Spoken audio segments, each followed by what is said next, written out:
Good morning, good afternoon, good evening from Everyday Guy, Redonkulous Guy, and welcome back to the letters. So in the last episode, a lot of things happened. First of all, our choice regarding Zach made him definitely angry, and then after that, a fight between Isabella and Rebecca took place, which got a little bit ugly, but thankfully it got resolved between them. And then after that, Rebecca confessed to us that she loves us, but we had to reject her, telling her that we love someone else. Although she and us, we all know who that someone else is. That is none other than Isabella.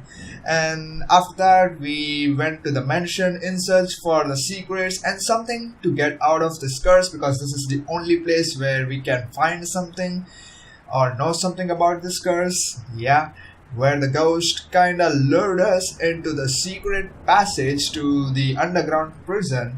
And there we found Marianne as she was, or maybe not as she was, kinda, because it has been 4 days since she got trapped. And yeah, we helped her out, took her out of the prison, and took her help to get to this kitchen, though, because she only knows how to get to this place because of that trapdoor. And if you have watched the arc of Marianne, which I've done, you can check it out. And then along the way, the ghost again tried a little mind frustrating trick on us, which it used to do on Marianne.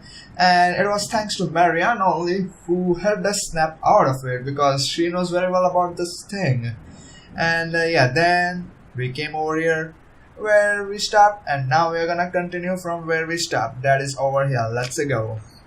The trapdoor swings open without much fuss. It isn't even locked, probably left open for when Ripe asks for some midnight snack. I make sure the coast is clear. Of course, before I pull myself and help McCulloch up, the butler of theirs is nowhere to be seen. I wonder what happened with him too, considering, yeah, this whole place feels so eerie and everything, especially after what happened. If you remember the Hana arc, the ending of it, he's probably sleeping, attending to his master, or doing some extra late night work before turning in for the night. Meanwhile, Wright won't touch anything to do with menial chores. Not even with a 10-foot pole. It's next to impossible for him to linger here. No servants, no one. And just as easy as that, we are in. Wow, what is happening with me today? Gently, I close the hatch. If things go well, the same path will be our way out. If our luck doesn't hold, that's not an option now, is it? I have people waiting for me. I really don't want to think what might happen. Sometimes it's best if we simply revel in the little victories. They are great blessings when everything else is going against you. Yup. And in a place like this, fraught with unknown dangers, it's a feeling that lasts only but a second. Suddenly a sob, uh-oh, ringing out from some distant part of the house, echoing through its empty halls. Beside me, slumped on the ground, pale and breathing heavily, McCulloch immediately tenses. Her eyes go wide, and she grips the side of the counter with a force that might be enough to crack it, if only she has the strength. As it is, she can barely stand. She hasn't fully recovered. Makes sense of the 3 or more days without proper food or water, yep. And it's this weakness that puts the fear in her eyes. She's aware. If something happens, if there's a need to run, she won't be able to. She's a liability at this point. Holmes, I really don't think going any further is a good idea. Look at this place. Everything seems fine. Nothing's off. Maybe we should just go? I really don't like the sound of that. You really don't have to come with me. Just until the kitchen, yeah? We're already here. You've done your part. From here on, I'm going on my own. Yes, I said that, but... Can you even stand?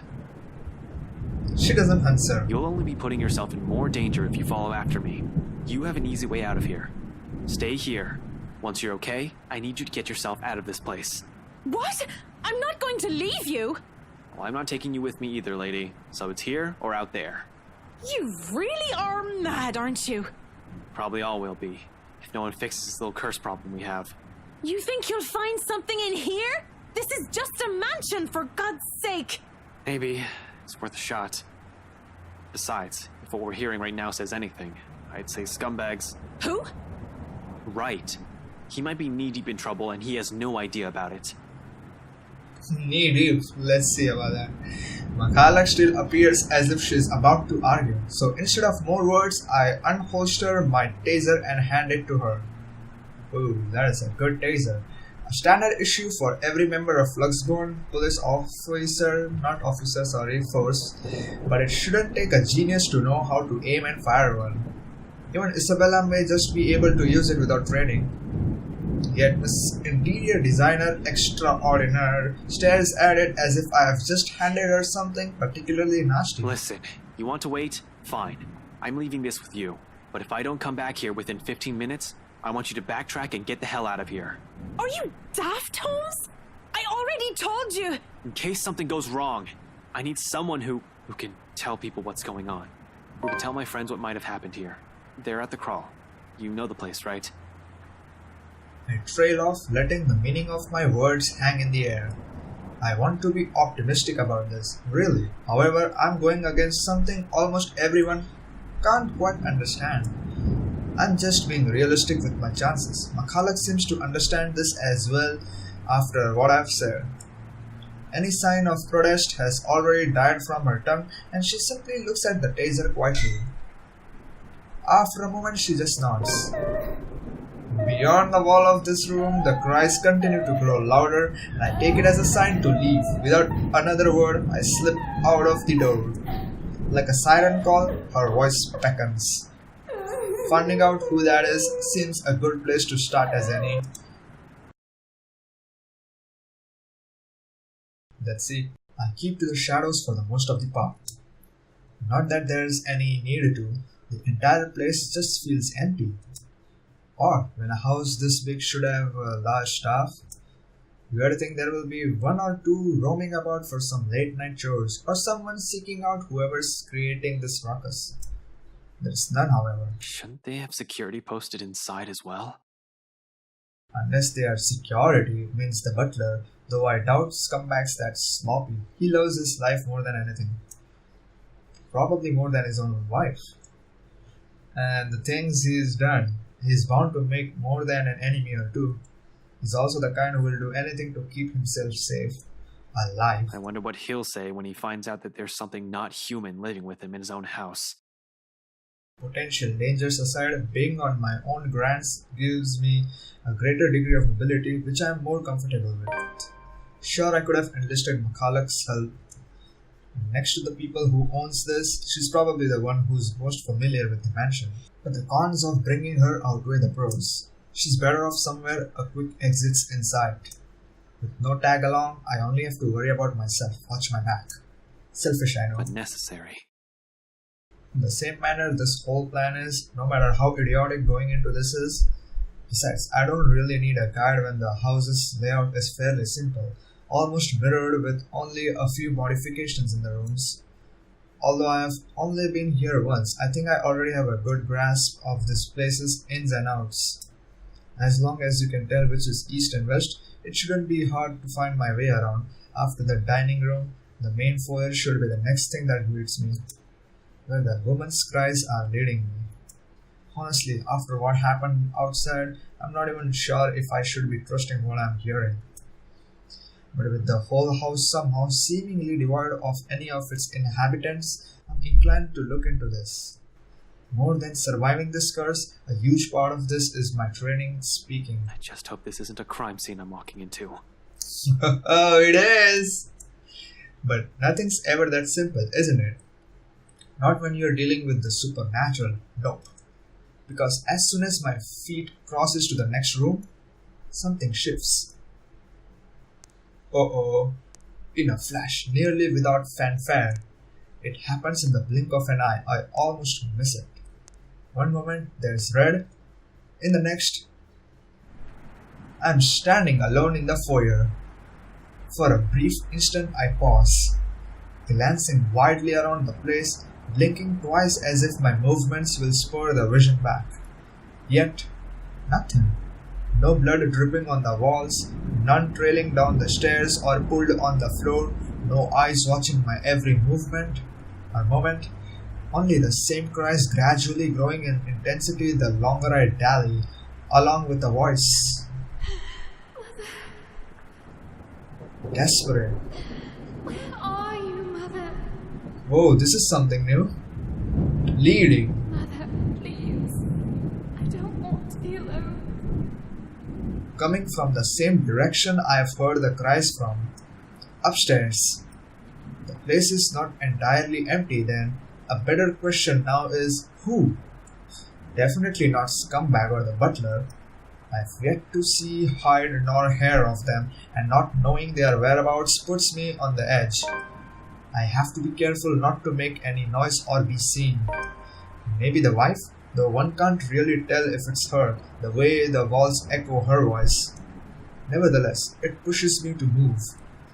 Taking almost 2 steps at a time despite the sickening feeling that something's lurking behind every great shadow, every small corner I pass.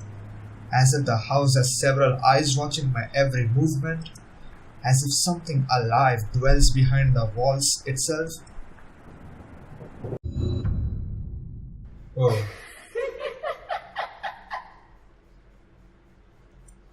Oh. I try to shake it off, but the uneasy sensation has already made home at the pit of my stomach. Dread, and it only grows deeper the closer I get to her. Is that the attic entrance? The relative emptiness of the place doesn't help either. Neither does the harsh wind battering the windows, nor the sheets of rain pelting down the roof. For a fleeting second, I find myself wishing for Scumbag to simply show up. I don't think so that's a good thing either. I don't get too far down into that train of thought. Abruptly the cries stop, replacing it with, Please. She's here. She's here, Mother. She's going to take me. She won't leave, Mother. I don't want to go with her. Tell her to go away. Mother! Mother, she's here! Help! That can't be good. Adrenaline overcomes me in a rush. In no 2 heartbeats, my feet's already moving before any sense can catch up or doubt creeps up to me. My hands ready at the holster as I hastily set off for the far side of the hall. One alarmed footstep after another while struggling to keep that sense of panic at bay. A door lies ajar at the end and coming from the floor above. She's going to hurt me! Help me! I do not hesitate. Moving in, despite the lack of light, the steep stairs or the thick layer of dust kicking up with my every step, I pause only a moment upon reaching the top. Then, without wasting a second, I push the door open. She sits in the middle of the room, shoulders hunched, shaking. Her hands cover her face as she weeps, oblivious to my presence. She looks like Princess Charlotte, right? It's as if she has heard neither of my footsteps nor the soft creaking of the door, continuing undisturbed, like I'm standing in a time far removed from her. She doesn't even flinch when I call out to her. Hey, are you alright? Mother, I've done it, Mother. Take me with you, please. I can still hear her. She's here. Help me! Help me, please! Belatedly, I notice the blood on her hands. If it's the same one drenching the whole attic, I'd rather not know. How the whole room has ended up like this is the least of my problems at the moment. Even the single human body doesn't have this much blood. So bodies? The thought sends an unpleasant twinge in my stomach. Does Wright even know about this? She's bad news alright, but this is beneath him. He will definitely balk at first sight of it. Anyone will. Yet the woman lingers here unmoved by the sight, letting her sobs fill the room, repeating the words over and over again like a prayer of salvation. To whom? The mess of parchment she has left on the floor? Just what the hell is happening? Hey, lady, are you? The rest of that question never makes it out. I don't even see it coming. Should have been more aware and on guard, really. Whoa! But there's little I can do when a well-placed blow to the back of my knees makes me stumble. Whoa! The momentum alone sends me reeling forward. It barely even registers in my head that the woman's gone and the room's as normal as it can be. Not above the pain suddenly shooting up my side when I hit the floor. I don't even get the chance to get my bearings back when a hard enough blow to the stomach causes me to buckle down and land heavily on my knees. Gasping, I fumble wildly for my gun. Although before I am able to turn, level it and shoot, a hand grabs my wrist and pushes it. Hard. Gasp. A grunt. A cry of pain slips past my mouth. The gun falls to the floor with a thunk. As soon as it lands, a foot kicks it out of my reach and it slides uselessly under the bed. Agony suddenly explodes in my chin, jerking loose a sharp cry of pain, and stars fill the edges of my vision. A brief moment of regret hits me for leaving my taser with McCullough when a piece of cloth closes around my neck. Without warning, my attacker pulls tight. I'm left gasping, choking, and clawing for air, blindly reaching behind me as I still try to fight him off and loosen the pressure on my neck.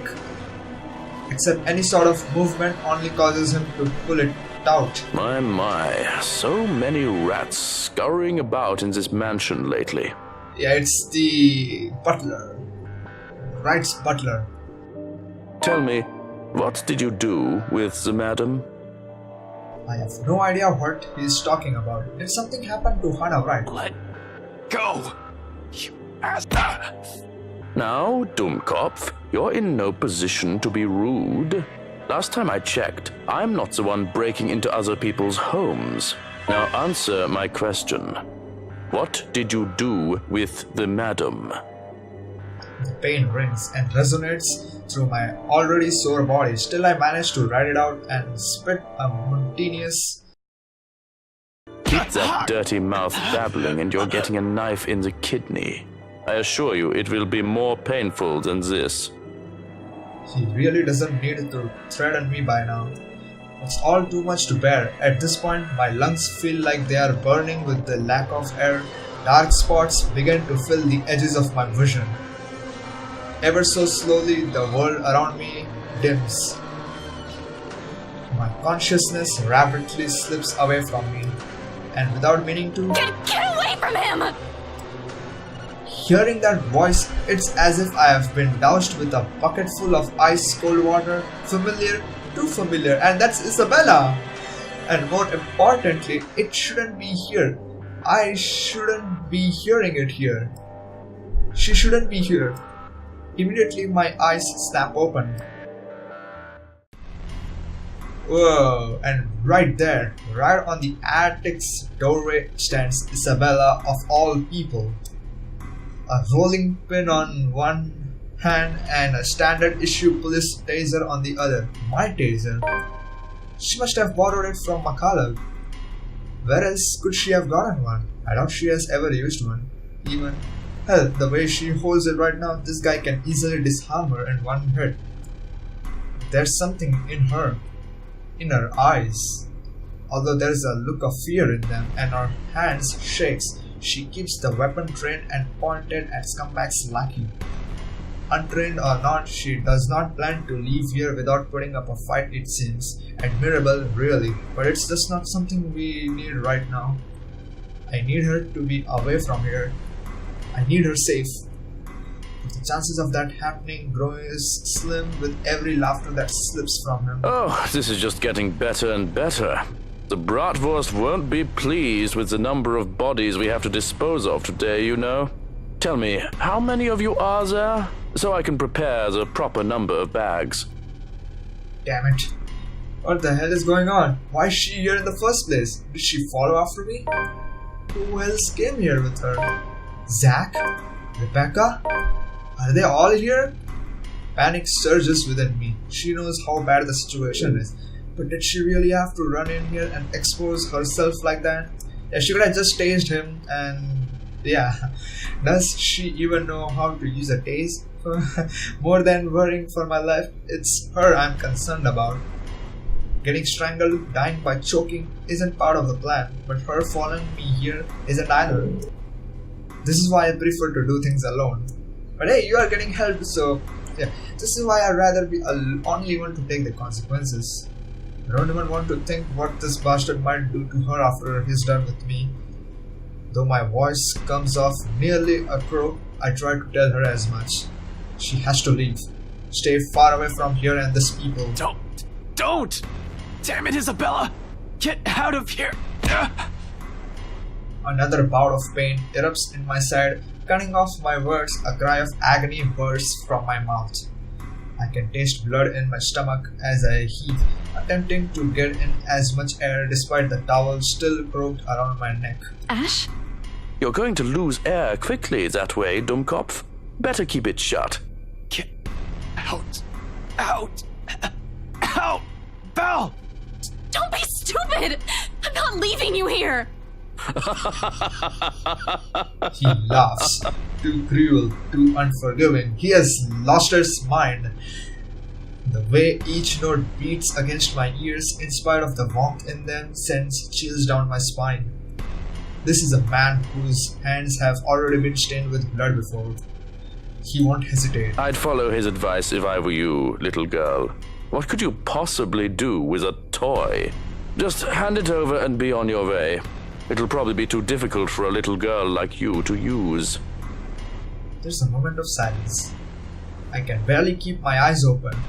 But in the next second, though I still don't exactly understand what's happening, Isabella shouts. Not a cry of pain, not a yell of panic, but one that's resolute, firm, perhaps in a tone that leaks fiercer than any I have heard from her. Try me! Ashton, duck! I do. More out of instinct and desire to survive, closing my eyes before my mind can fully process what's going on. Ooh, it all happens in a blur. The telltale sound of a taser being discharged resounds through the room. The air crackles. Something whizzes by, almost too close to my ear, followed by the thud of something blunt connecting solidly with another object. The next thing I know, the towel strangling me has started to loosen. I collapse on the floor, dazed and gasping for air.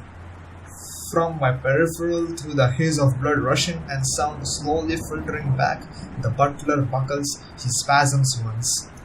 Then without much fuss, falls face first beside me, knocked unconscious by 50,000 something. Let's see what is that.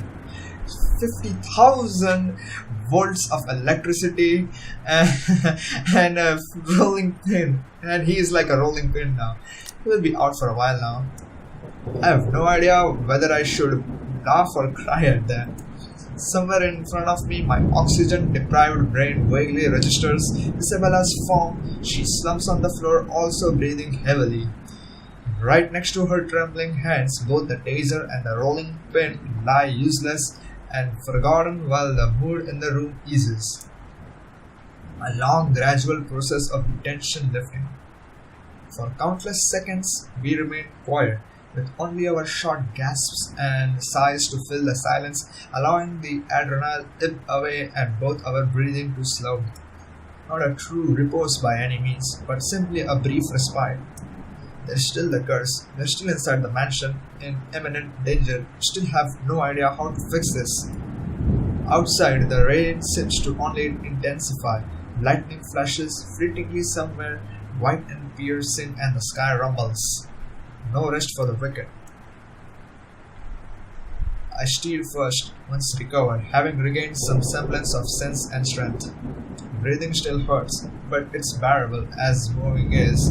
Although every small motion causes a wince, there will be bruising tomorrow. I can manage. Retrieving my gun from under the bed is easy, but only with some effort I'm able to drag an unconscious man to the far end of the room. I'm fumbling a lot today and doing this stuff too.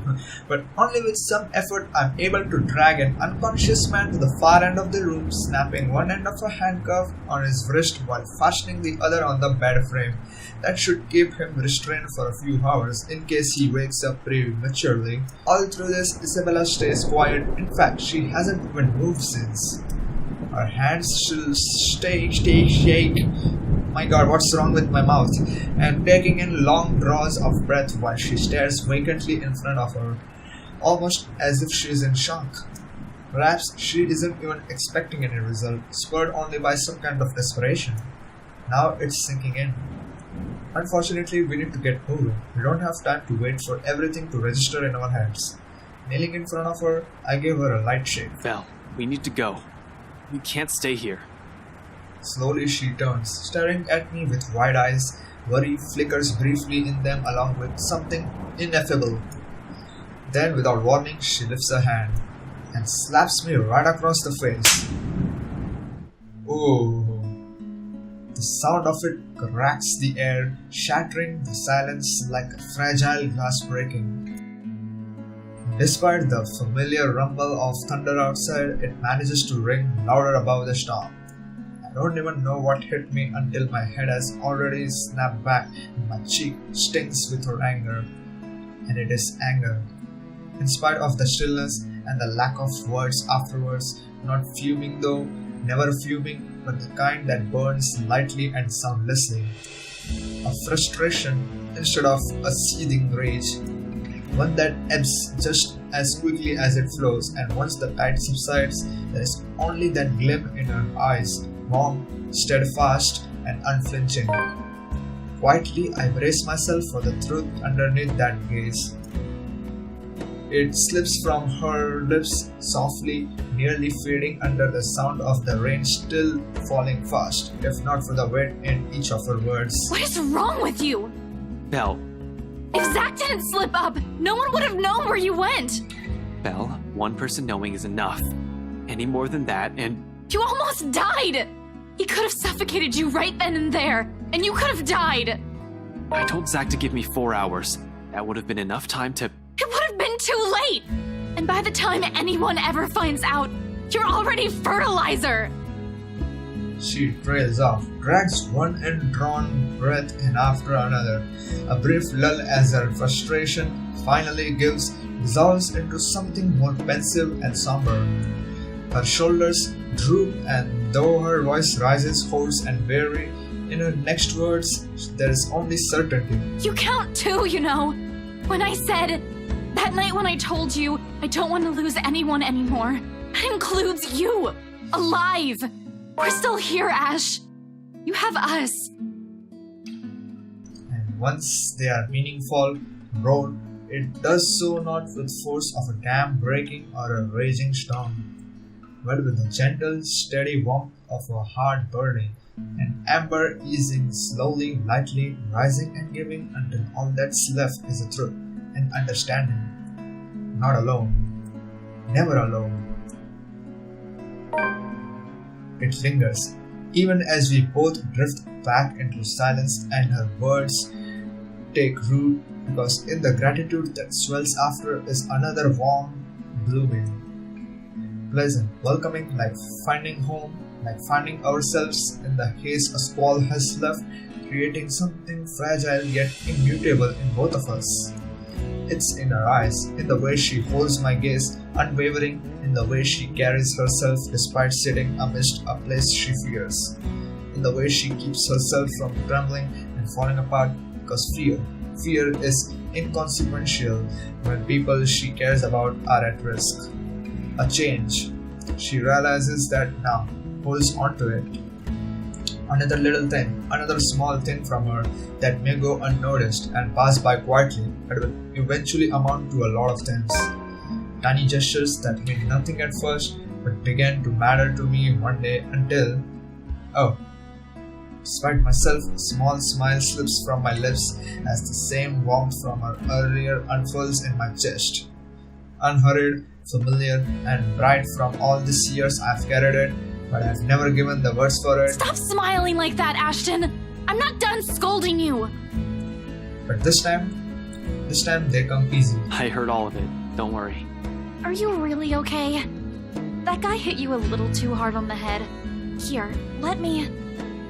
I reach up just as she extends her hand towards my face, catching her wrist in a light grip, drawing it closer and folding her hand in between mine. Although her expression does shift into mild confusion, she does not pull away like I'm expecting. She simply stares at me, searching. For her to allow a gesture from me that's perhaps too close, it tells a lot how far things have already shifted in the past few years. Cradled in mine, her hand still trembles. Most of the tremors has already subsided by now, though I doubt it will fade away this soon. Even as I trace the lines of her palm in what I hope is a comforting gesture. I'm sorry, Belle. For what? Is this about what happened tonight? You can apologize later, when... No, well, this too, but it's not just about this. It's for a lot of things. For calling you clumsy, and careless, and a scatterbrain. Are you sure this isn't a concussion? You would think that, wouldn't you? Well, you don't usually apologize. Yeah, I know. I'm sorry about that too. For all the times I've teased you and made you cry. Unexpectedly, her fingers tighten around mine, our hands falling between us as something tender shifts in air. Another exhale. Another drawn breath eases out of me, filled with every hesitation and uncertainties, but when I finally choose to break silence, it's only when I know that what will slip past my mouth is that one truth I will hold against the world. But for all those callous words, despite all those, there's nothing I don't love about you. In fact, those things and everything that's you. For a long moment, she offers no response. Her grip on my hands merely tightens. Although my heart's pounding hard against my ears, I take a chance and look up, slightly leaning away and giving her a cautious glance, more than ready to hear her rejection. And it is one, despite the smile on her face, if it can even be called one, of course. There is a pained aspect to it I can hardly name. Regardless of what it means to her or what she intends to convey with it, the sight of it alone makes me regret ever mentioning anything. It's almost as if she's forcing herself to push out the next words out of her mouth for the sake of not hurting me. Not that I won't be able to take it, but if these feelings will only put a heavier burden on her, I'd rather not have said anything at all. As expected, with one last squeeze at the hand cradling hers, she pulls her hand away from mine. When she speaks though, there is a stark refusal to meet my eyes. Not that I hold it against her. The situation's already awkward as it is. Ash... She pauses, biting her lower lip. A small frown forms between her eyebrows while she struggles to find the right phrases to string together. Ashton, I'm really sorry. Oh, no, it's cool. I was already expecting that. Kind of. But you don't have to... No, I mean, I can't. I can't afford to think of anything other than helping my family. Especially now that Papa's gone. They're going to need me more than ever, Ash. I'm sorry. I really can't. Not right now. I've always known it would lead to this. To some extent, her family will always come first. Who am I to take that from her? It hurts, of course, but the pain eases, knowing that in spite of circumstances, her heart will always be in the right place. That she is still the same woman I've fallen in love with. It's alright, Belle. Don't apologize. If it still matters, that's actually what I love about you. Of course, not that I'm expecting anything by telling you that, but you get the point. Yeah. Thanks, Ash. I mean, thank you for loving me. Even after everything. Her response is a smile, a soft laughter, perhaps the sweetest I have seen and heard from her. Just from it, I know nothing will change despite her answer and any lingering feelings that will come from this. And there will be lingering feelings, that is. With the way she barged into our lives 5 years ago, it will probably be enough to leave a terrible impression on anyone, but that's also precisely it. It's people like her that you don't easily forget. It's them that gradually worms their way into a person's life until the very thought of losing them becomes unbearable. As it is, I'm already content simply staying by her, no grand expectations or hopes attached, just the banner, the small smiles, and the quiet little moments that roll. I love her, but that also isn't all there is to this. I know I caused you all kinds of trouble these past few years. Hey, whoever told you I'm doing this for free? After we're done with this curse thing, you're gonna owe me a year's supply of ice cream. Yeah, we'll see. Another laughter, this time from both of us. Then she hits my arm with a light punch. Familiar, warm, bright and hopeful, much like everything about her. And it is strength enough to keep me going as I lead us both on. Oh, okay, so he also confessed to Ash. Wow, sorry, not Ash, Isabella, yeah. And damn, I feel a little sad for Ash, man. The fact that he had to reject Rebecca and then get rejected by Isabella. Oh man. Hopefully later on things get better for him though. But let's hope he does not die, because that will be too much sadness for him. Power still hasn't come back when we make our way downstairs. Tricky considering the stairs to the attic are a bit old, sorry, not odd. A misstep and anyone might end up slipping and falling. You are lucky if that's all that will happen to you.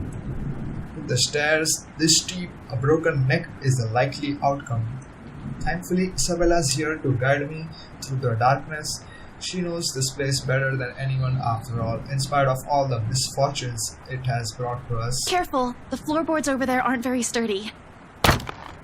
Right on cue, the same board I'm stepping on creaks and suddenly breaks. The piece is falling somewhere with a dull thump. No. Scumbag wouldn't be too happy about that. Ow, my foot. See? I told you so. You never listen to me. They renovated the whole mansion. They can't even replace one tiny part of the house. Why don't you file a complaint to BRC then? I'm sure they'd be thrilled to hear it. You know it was such a rushed job. Outside, the winds have intensified. Even from here, I can hear the gusts battering the window in the attic. It makes you wonder why up until now, the only person we have encountered from this house is the butler. Although to some degree that makes sense, he is in charge of running the place. Where are the other servants? Though, in this storm, wouldn't anyone want to stay inside? A likely assumption is they are all asleep. Or dead. The route I've taken doesn't really pass by the rooms they have likely assigned as the servants' quarters. However, they have also heightened security, yeah. I brushed it off earlier thinking they will be posted a lot closer to where the master's room are, but the second floors devoid of anyone as well. As if every inhabitant of this place has suddenly disappeared overnight. More importantly, where's that scumbag? I don't like this. I don't like this at all. And what happened with Marianne? Like, she never told us that where she got the taser from. The fact that we are here right in the middle of it makes me all the more queasy. And that feeling only escalates once we reach the landing and Isabella swings the door open. She pauses abruptly right in the doorway that I almost run into her, a look of confusion in her as she looks wildly around the place, wordlessly taking in her surroundings. With each turn and shift of her eyes, her shoulder only grows tenser and a look of apprehension slowly dawns on her. Isabella, what are you... We aren't supposed to be here. Sure enough, when I look up, we are standing right in the kitchen, pots, pans and all. Whoa! In one corner, Zack and Rebecca watches almost as surprised to see us. Makala's also with them, of course. She didn't listen to me even if I have already exceeded the 15 minutes we have agreed on. although color and strength seems to have already returned to her, enough for her to be able to stand unassisted. The empty plate on the counter appears to have played a part on that. Good news, I guess. As for the other two, however, relieved as I am, they have had the sense to wait and not venture deeper into the mansion. I can't keep but roll my eyes at both of them. Zach, I said 4 hours. I know, but Isabella asked and... Come on, bro, you know I ain't a very good liar. And it didn't even occur to you to stop her? We all tried, all right? She was out the door before we could say anything. And how did you guys even get in here? All three of them exchange a look. One that I absolutely don't like. In the end, it's Isabella who speaks up, albeit with a bit of hesitation. We heard someone scream, Ash. It led us here. Yep, exactly like us. Without warning, the door behind us slams shut. We need to get out of here. Screw right. Screw right? I need to get these people out of here. Lucky we are in the kitchen and we have 2 ways out. The back door and the cellar offers. Except the hatch won't budge when I pull at it, and neither does the back door, as if something has locked it firmly on the other side. Zach also gives it a few tries, but even with the big guy's strength, it won't open. There is a long bout of silence in which we all simply look at each other, likely sharing the same thoughts. We are trapped. Something or someone has intentionally led us here. In that same moment, once realization dawns in, something shifts again. Oh, blood. In every nook and cranny, over every surface and in every inch of the floor. This time, unlike the first one I've seen, it remains, and gradually the whole room begins to reek of that familiar metallic scent, sharp and suffocating. Around us, every object, including the cupboards, have started to rattle as well. The sounds from outside, foreboding rumble of thunder, and even the howling winds have begun to fade away, replaced by whispers, shouts, and cries of pain. Though inaudible, each beat and note bombards every crevice my head with vague images and sounds. There is no time to make sense of everything, however. I'm already shouting, fueled purely by adrenaline, barking orders and making a break for the door that leads to the next room, the dining. It should take us straight to the foyer where the main door is. Move! Run! Right in front of us, the mansion is starting to change and we are in the thick of it. However, instead of the dining room like it's supposed to open to, we are in the bedroom. The bedroom welcomes us instead. Oh, we are gonna find Hannah? Let's see. An image that lasts only but a second before blood begins to seep into the room, filtering into the walls, trickling from every nook and cranny. Everywhere furniture shakes and every beam rattles. Before we can even step back from the horror gradually unfolding in front of us, the door slams shut. A loud thud bringing a sense of dread and chill creeping up in each of us. Along with it is another realization: the whole place is reordering itself. And with the door closed tight behind us, showing no signs of budging even through sheer force, there is no choice but to go forward and hope to all gods that it will lead us to an exit. Until then, running's the only thing we can do, spurred by nothing but fear and a sense of desperation to leave. It's useless, Ashton Frey. But with each room we pass, it only becomes apparent that the house has no intention of letting us leave. It lured all of us here and we have fallen for it. Now it's playing a little game with us, a sordid form of amusement. For whom? Their laughters are the only thing we can hear. With every hall we cross and doors we slide open, the hope of finding an exit merely dwindles. The gun at my hip is useless here. I'm useless here. Some genius I am. Some person to trust I am. All of those, they mean nothing in the face of the unknown. You finally figured it out. Huh, Ashton Frey. Just give it up. All of them will eventually die because of you. And you are going to die alone. Shut your mouth. You know it's true, though. All of it. It's why all you can do is tell us to shut up. You don't want to hear a single word, because you're already aware of it. But no matter how hard you try, you're not gonna be able to save anyone. The more gruesome the place turns, the bleaker our chances simply get. Wails and screams fill our ears as we pass by, words from a time and people long gone, laced with nothing but pure agony, calling out, reaching out to us. Their voices almost too real, as if we are not the only ones trapped here, that there are others begging for release from this wretched place. Why are you doing this? Just please. Don't you love me? Oh, or maybe it's all just a show, a taste of what will eventually be, souls forever held captive in a never-ending nightmare. Really reminds me of Corpse Party though. Mother, I'm done, Mother. Take me with you, please. I'm still here. She's here. Help me! Help me, please! Is this what the curse is? What it means for all of us? That the letter, not a morbid cry for help, but an invitation, a beckoning for unsuspecting souls to be dragged into this place's horrors, to be put under centuries and centuries of torment and agony, really reminds me of Corpse Party now. Because yeah, in the Corpse Party too, if you die in there, the way you die, the pain of it remains with you for an eternity. Your soul will never move on from that dimension, and you will feel that pain forever, which is crazy. Suddenly dying a painful death seems preferable, enticing than ending up here, living a tortured existence. Or perhaps it's all the same. Still, hope worms its way into me. Not a usual thing for someone like me.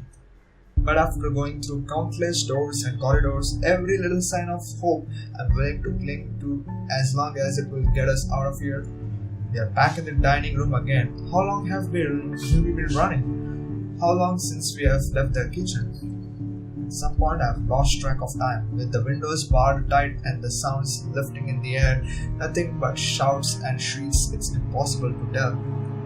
Not that it matters when an end is in sight. Shelves and furnishings bar the door, each stained with blood and gore, that if the situation isn't as desperate as it is, I'll find a different way out. But there's still a gap left in the topmost part for a person to go through as long as you use the shelves to climb. It's next, all right. From here I can spy the familiar walls of the foyer. Relief, only relief washes over me. Although my legs have been strained out by all that running, and every bone and muscle in my body ached, there's only an easing. A sense of tension relieving while energy back flows through me again at the sight of an end. No sooner I'm leading us out of it. Zack helps Makala first, assisting her up and through the gap before giving a hand to both Rebecca and Isabella. The moment the ladies are in, I nod for him to go through. Go ahead. I'll watch your back. Surprisingly, he does that without any protest, now that there's any need to. Sometime after entering this room, the whole place has calmed down. No wails, no whispers, just a silence too deafening, but I'm not letting my guard down until everyone's on the other side of this nightmare, safe. For all I know, this may just be a calm for another storm. Without further incident, however, Zack makes it to the other side and I'm falling after him. However odd this hushes, I turn my back from it and climb up. It's a tight fit, but I manage to squeeze myself in. The unease remains though. Maybe it's the adrenaline still coursing through me, or how easy everything has been after living through that nightmare, fleeting as it is. And for some reason, something's still nagging at me. Call it a detective's instinct or my training or whatnot. I have a feeling something's going to happen and catch us unprepared. Yup, I feel that too. Unconsciously, before dropping down on the better side of the stream, my hand shifts to the gun at my hip. Instinct has never failed me before. My feet haven't even landed firmly on the floor when... Had I known there would be a party in my own home tonight, I would have opened a bloody bottle or two. People these days, in my own home. Can you believe it? I feel so left out. A chill sips into every vein in my body. All of a sudden, every ache, every pain returns to me tenfold, and my knees threaten to buckle at the sound of his voice. Though it appears friendly, I know it is anything but. One does not spend investigating a man like him for over a year and holding a grudge against him for more without knowing everything about him. His quirks, his habits, I'm familiar with all of them. And right now, Luke Wright is beyond pissed. Shifting my gaze upwards is nearly too painful, knowing the danger, not to me, but to those who have been lured in here by the curse. Oh, great. The handgun catches my eyes first, next to that smarmy smile on his face while he holds McCulloch, Zack, Rebecca, and Isabella at gunpoint. It's sight enough to lodge a painful thorn up my throat. I have been too complacent, too focused on other things that I have completely set aside the fact that the scumbag will not be too pleased to see us here without knowing our reasons. But even with those good intentions, curses, and ghostly apparitions aside, we are still trespassing in his home. The question is, if he's even aware that the whole of his household has somehow disappeared and he might be the only one here. Likely not. Even with the people he knows among the crowd, there's a significant effort in him not to simply shoot everyone inside. And really, Daisy, even you, what would Kylie say? Luke, this isn't what you're thinking. You have to listen to us. There's something going on here. Well, obviously, why else would people be trespassing in my home? What about little Lily over there, then? What's your excuse? Checking back if your clients are doing okay? Is that it? Is this what this is? We're doing good, by the way. Sir, please. Oh, please what? Becca's right, sir. We need to get out of this place. You need to leave. Tut, not a good enough excuse, darling. You people are the ones who need to get out of my sight. Don't worry, I might consider pressing lighter charges for the woman. Can't say the same for the rest of you. But really now, I swear the people of this city need to be taught the meaning of privacy. This is how you want to start the week. Why don't we just go with a bloody massacre if we want to surprise people in their homes, huh? Casually, he waves the handgun at them as if it's just a mere toy and his words are no threat. The safety is off on his, nothing stopping him from pushing through with his words. Call me paranoid, but at the slight gesture, I draw my own and level it at him, the finger on the trigger, and ready to release the safety catch in case things go south. Oh, he's quick to train his own on me, though, and just like that, we are at a standstill. Now, Feathers, manners. You're in no position to be pointing that gun at people. Why don't you put yours down first, and then we'll talk about manners. Oh, he talks back. The gall! You know, your kind pisses me off so much. Shooting him right now will be so worth it with the way he stares at me like I'm a damn pest, but this isn't what I've come here for.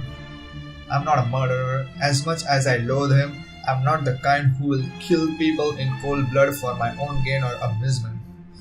The law will bring him what he deserves one of these days. At the moment, however, we are all in the same boat with this curse, and he needs to understand that. The longer we stand here, the more time we are wasting and losing, something we don't have much of. But how can I convince him? This scum is so full of himself, prefers to hear the sound of his own voice more than those of the people around him, no matter how much sense they make. Probably only way I can make him listen is if I beg. No way in hell that's happening. Oh, maybe I should eliminate the immediate danger first and disarm him. This is crazy. Okay, this is a very tough choice and things can go south so badly. Like, oh my god. There's a good chance this can work out. But it's a oh my god, because if it goes wrong, he will die. He will just die. And as far as this one, the condition and everything he is in, and how the type of a guy he is, I am not sure this will work out though. But oh my god, Though it doesn't matter, I'm not on the true good end, but I still don't want to make things bad. But still, I guess since he's a cop and everything, and he knows how to handle this kind of situations, he would be able to disarm him and not make things go south. Hopefully. Let's go. Sorry about this. I really don't have time for you. I don't think twice. Within the span of a heartbeat, I'm moving and pulling on the trigger. 2 shots in quick succession echo across the whole foyer and both hit their true mark. Wright recoils with a sharp cry of pain. His pistol falls useless to the floor with a loud clank, followed by drops of blood from his bleeding wrists. Why, you insolent! He's down in 2 successive steps when I tackle him on the floor, pinning him hard with my arm. Although before I can knock him out with a solid right hook, an agonized wail bursts through the tense air. Oh my god, I pissed off the ghost by doing that. Loud enough to echo along the dark, empty halls of the mansion. Piercing enough for every occupant in the foyer to cover their ears and close their eyes. Then all at once, there are images. Ooh, this bearing down on me with the weight of its accompanying emotions like they are my own. However, there's no time to make sense of all of it. Amidst the discord and the noise, something whizzes past by, too close, too swift. Oh, wait a minute. That memory fragment was from the Hana's arc, because in the Hana arc, Hana died, and we got that memory fragment. So Ashton probably saw that. If everybody till this point had died, that is, till Rebecca, we would have seen more of the memory fragments. Oh, okay, because we have got the first memory fragment, but it was like my all endings guide where we got it. So, wow, a brief keen blur that barely registers in my eyes, like an arrow quickly finding its mark and heading straight for Isabella! Time slows to a stop. In one moment of clarity, my body moves on its own, heart pounding hard against my ears, blood rushing through every vein, spurred only by adrenaline in a desperate bid to reach her crouched, unsuspecting foreman. I don't even get to yell for her a second time. I don't even get to call her name. Ashton! Oh no! An acute pain bursts through my chest in the next instant. All of a sudden, everything around me feels too sharp, every edge, every point. Even the act of drawing a breath alone stings and burns my lungs, while an intense ache slowly spreads throughout my whole body. Numb, I feel numb. A hand comes away, bleeding, shaking, while I can only let out a wet, ragged laugh. Soon, without warning, I am going down on my knees and the whole world is twitching sideways. An arm, warm and welcoming, is on me the second I stumble back, catching my fall. Isabella has always been warm after all. Ash? Her hands are shaking, her lips are quivering while she looks at me with wide, fearful eyes. Tears have started to form at their corners, threatening to spill at any moment, and a pang of regret hits me at the side of it. Ashton! Even for the last time, I can't even give her a reason to smile. Hey, you're crying again. Don't give me that look. I told you, it doesn't suit you. Cautious, despite the stabbing aches shooting up at every movement, I reach a trembling hand up to wipe them away. Crying has never looked good on her after all.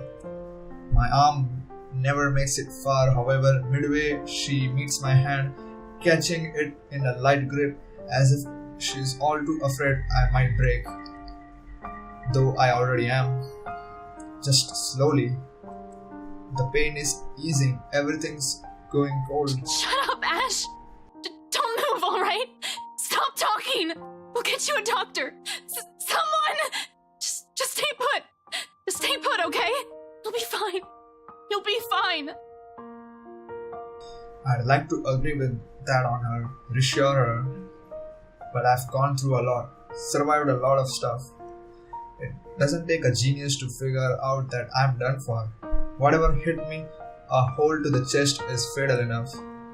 I don't think I'm going to bounce back from this. I'm dying. I'm sorry. I should be afraid in this moment, yet I'm not. No fear, no dread, just an acceptance and a deep regret as she appears before us, her voice echoing throughout the foyer. At the top of the staircase, Hana Wright stands, pale as death, an expression eerily calm. A cold chill runs up my spine at the sight. The woman just lingers there, a poor mimicry of life, a chilling smile on her face. Without a doubt, it's her. I told you, didn't I? Everything you're doing is useless, Ashton Frey. And now, you're dying. Meddlesome fool. Hannah? You're not supposed to be here. Oh, Luke, darling, my love. You look so upset. Are you not happy to see me? This is crazy, cause Luke only killed Hana and now Hana has become, oh my god. Because if you remember my all endings guide of chapter 2, if Hana wears that necklace, she becomes like this. But oh my god, she becomes like this nonetheless. If she gets killed, which happened in my original set of choices, my god. Outside, another streak of lightning flashes and a clap of thunder ripples across the sky. Here, there's only a whispered sigh, a fading breath, and a lone heart that beats hard one last time.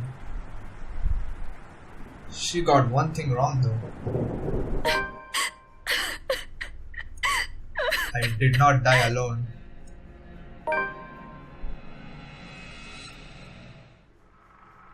You have unlocked a memory fragment. Oh my god. So this is Charlotte, this is that servant, and some kind of a judgment is passed on to her.